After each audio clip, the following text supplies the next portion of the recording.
Welcome to the reading, A Course in Miracles, the Workbook, Lesson 126. All that I give is given to myself.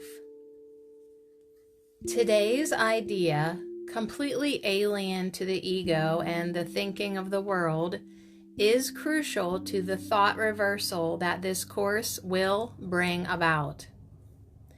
If you believed this statement, there would be no problem in complete forgiveness, certainty of goal, and sure direction. You would understand the means by which salvation comes to you and would not hesitate to use it now. Let us consider what you do believe in place of this idea. It seems to you that other people are apart from you and able to behave in ways which have no bearing on your thoughts nor yours on theirs. Therefore, your attitudes have no effect on them, and their appeals for help are not in any way related to your own. You further think that they can sin without affecting your perception of yourself, while you can judge their sin and yet remain apart from the condemnation and at peace. When you forgive a sin, there is no gain to you directly. You give charity to one unworthy, merely to point out that you are better on a higher plane than he whom you forgive. He has not earned your charitable tolerance, which you bestow on one unworthy of the gift, because his sins have lowered him beneath a true equality with you. He has no claim on your forgiveness. It holds out a gift to him, but hardly to yourself.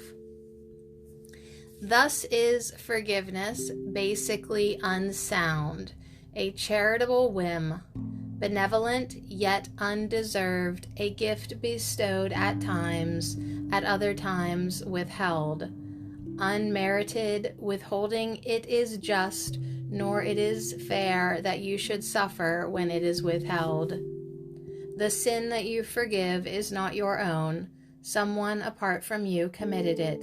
And if you then are gracious unto him by giving him what he does not deserve, the gift is no more yours than was his sin. If this be true, forgiveness has no grounds on which to rest dependably and sure. It is an eccentricity in which you sometimes choose to give indulgently an undeserved reprieve.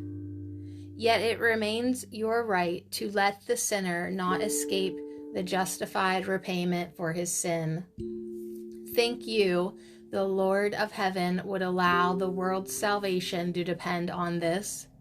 Would not his care for you be small indeed if your salvation rested on a whim?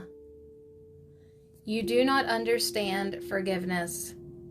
As you see it, it is but a check upon overt attack, without requiring correction in your mind. It cannot give you peace as you perceive it. It is not a means for your release from what you see in someone other than yourself. It has no power to restore your unity with him to your awareness. It is not what God intended it to be for you. Not having given him the gift he asks of you, you cannot recognize his gifts and think he has not given them to you. Yet would he ask you for a gift unless it was for you? Could he be satisfied with empty gestures and evaluate such petty gifts as worthy of his Son? Salvation is a better gift than this. And true forgiveness, as the means by which it is attained, must heal the mind that gives, for giving is receiving. What remains as received has not been given, and what has been given must have been received. Today we try to understand the truth that giver and receiver are the same. You will need help to make this meaningful because it is so alien to the thoughts to which you are accustomed. But the help you need is there. Give him your faith today and ask him that he share your practicing in truth today. And if you only catch a tiny glimpse of the release that lies in the idea we practice for today, this is a day of glory for the world.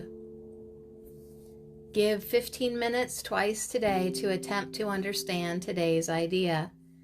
It is the thought by which forgiveness takes its proper place in your priorities.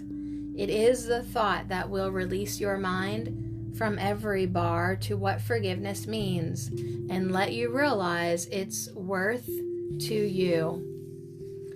In silence, close your eyes upon the world that does not understand forgiveness and seek sanctuary in the quiet place where thoughts are changed and false beliefs laid by.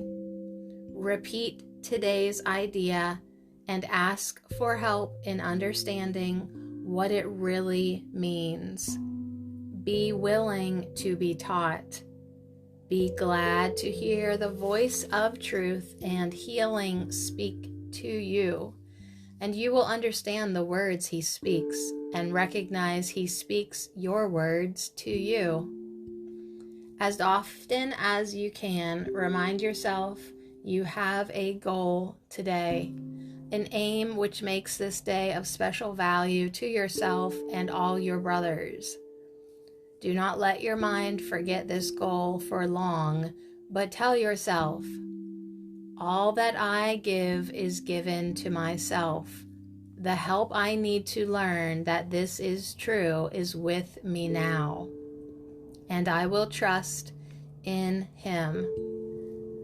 Then spend a quiet moment opening your mind to his correction and his love. And what you hear of him you will believe, for what he gives will be received by you. Lesson 126. All that I give is given to myself.